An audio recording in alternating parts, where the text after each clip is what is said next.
Hello everyone, আসসালামু আলাইকুম। প্রতিবার ঈদেই বরিশাল যাওয়া হয় আম্মুর সাথে ঈদ বা কোরবানি করার জন্য। কিন্তু এইবার একটু ভিন্নধর্মী আমরা ঈদ করেছিলাম। যেহেতু এবার আমার শ্বশুর শাশুড়ি গ্রামের বাড়িতে যায়নি, সো আমরা প্ল্যান করলাম যে শ্বশুর শাশুড়িকে নিয়ে এইবার আমরা সমুদ্র ভ্রমণে বের হব। আর জাহিদেরও অনেক দিনের ইচ্ছা ছিল যে ওর বাবা মাকে একটু সমুদ্র দেখাবে, সমুদ্রের পানিতে পা ভিজাবে। যাক, সবার বাবা মার ইচ্ছাই যেন সব ছেলেমেয়ে পূরণ করতে পারে। যেদিন থেকে আমরা বলেছিলাম যে আমরা কক্সবাজার যাব, সেদিন থেকে মা খুব খুশি ছিল যে কক্সবাজার যাবে, সে সমুদ্র দেখবে, এইটা কিনবে ওইটা কিনবে। মানে তাদের খুশিটা আমরা পূরণ করতে পেরেছিলাম। আল্লাহ যেন আমাদের এরকমের অনেক খুশি পূরণ করার তৌফিক দান করে। সবাই আমাদের জন্য দোয়া করবেন, আমি যেন আমার শ্বশুর শাশুড়ির ভালো একজন বউ হয়ে থাকতে পারি। যাক, অনেক কথা বলে ফেললাম। আমরা সেই সন্ধ্যা 6টার সময় রওনা দিয়ে দিয়েছিলাম। আর তখন যেহেতু এটা রোজার ঈদ ছিল, আমরা ইফতারি করেছিলাম হচ্ছে বাস স্ট্যান্ড ইফতারি করে আমরা বাসে উঠেছিলাম।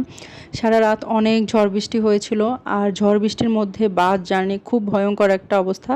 তারপর আল্লাহর রহমতে সকালবেলা আমরা কক্সবাজারে পৌঁছে গিয়েছিলাম। আর আমার মেয়ে আমার কোলে এইভাবেই ঘুমিয়েছিল সারাটা রাত। আর এই তো আমরা আমাদের হোটেলে চেকিং করে ফেলেছিলাম। আমাদের হোটেলের নাম ছিল সিকক্স। আমার শ্বশুর শাশুড়ির জন্য এই জিনিসগুলো একদমই নতুন। তারা কখনো কোথাও দূরে কোথাও ঘুরতে যায়নি, এভাবে করে কখনো কোনো কিছু এক্সপ্লোর করেনি।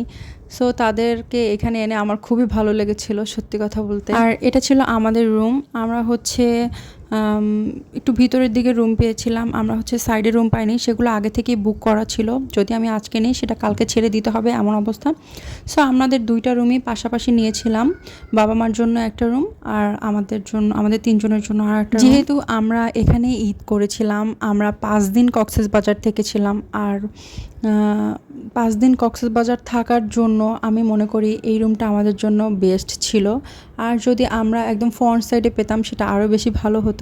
সো আমাদের ওখান থেকে কমপ্লিমেন্টারি ইফতারি দিয়েছিল, সেটা আমার ভিডিও করা হয়নি। দেন আমরা রাতের খাবার খেতে এসেছিলাম। আর সারাদিন যেহেতু জার্নি করে এসেছি, রাতে খাবার অল্প ইফতারি করে তারপরে রাতে খাবার খেতে বের হয়েছিলাম। আমি যেহেতু বাইরের মাছ খাই না, তাই আমার জন্য গরুর মাংস নিয়েছিলাম, আর সবাই মাছ দিয়ে খেয়েছিল।